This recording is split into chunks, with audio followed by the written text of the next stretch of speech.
ជំរាបសួរបងពូធ្វើអីដំបងអូខេ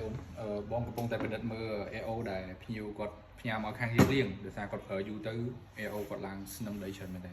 ចាដំបងចឹងសម្រាប់ការប្រើប្រាស់ AO បើសិនជាចង់ប្រើប្រាស់ឲ្យបានយូរតើមានវិធីអីខ្លះបង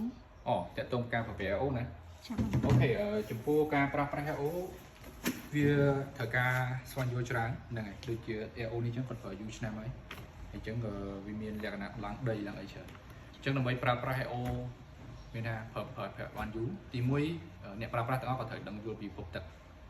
តើប្រភពទឹកគាត់ជាប្រភេទប្រភពទឹកដូងដែលមានកកដីមានកបោច្រើនមកច្រេះច្រើនឬក៏យ៉ាងណាជាប្រភេទទឹករត់ទឹកស្អាតជាងហ្នឹងប៉ុន្តែទឹករត់ទឹកស្អាតហ្នឹងតំបន់ខ្លះវាសិតតែដីវាសិតតែកកហ្នឹងហើយឬក៏អ្នកខ្លះគាត់ប្រើទឹកទន្លេគាត់ប្រើ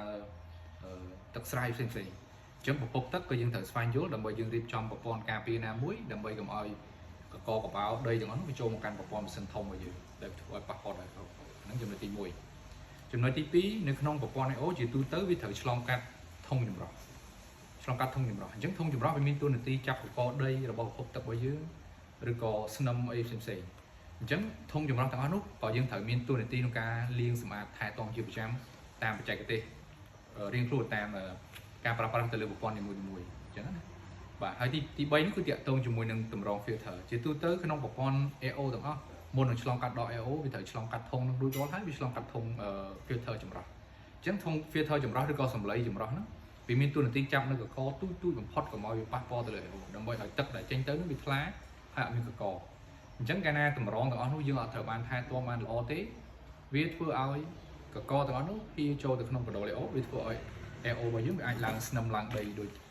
រូបនេះជាដើមពេលដែលយើងប្រើយូរឆ្នាំទៅបាទអានេះគឺតាក់ទងជាមួយនឹងវិធីសាស្ត្រងាយក្នុងការថែទាំ AO យើងឲ្យប្រើប្រាស់បានយូរហើយមួយទៀតដែរក្នុងប្រព័ន្ធ AO ខ្លួនឯងផ្ទាល់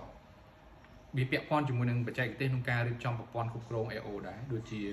ប្រភេទ AO flushing នេះគឺជាប្រព័ន្ធបញ្ជា motor ដើម្បីឲ្យមានការកំណត់រយៈពេលក្នុងការលាងរុញច្រានទឹកឬក៏រុញច្រានកកនៅក្នុង AO នោះរយៈពេល1ម៉ោងឬកន្លះម៉ោងម្ដងដើម្បីឲ្យកកនោះចេញកុំឲ្យកកនោះវាទុំជាប់នឹង AO យូរពេកអញ្ចឹងអាចចំណុចរួមទាំងអស់ហ្នឹងវាធ្វើឲ្យ AO យើងប្រើប្រាស់បានយូរហើយនឹងករណីពិសេសខ្លាំងមួយទៀតបំផុតនោះគឺយើងត្រូវតែមានប្រព័ន្ធការពារ AO គឺ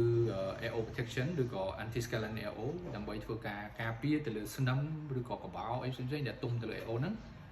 ដើម្បីឲ្យ stop AO របស់យើងគឺលែងសូវមានកកឬក៏កបោជាដើមដែលធ្វើឲ្យ AO យើងប្រើប្រាស់បានយូរហ្នឹងហើយអញ្ចឹងវិធីសាស្ត្រទាំងអស់នេះគឺតាក់ទងជាមួយនឹងធ្វើឲ្យ AO យើងមានអាយុកាលបានយូរហើយប្រើប្រាស់បានល្អបាទមានតែប៉ុណ្្នឹង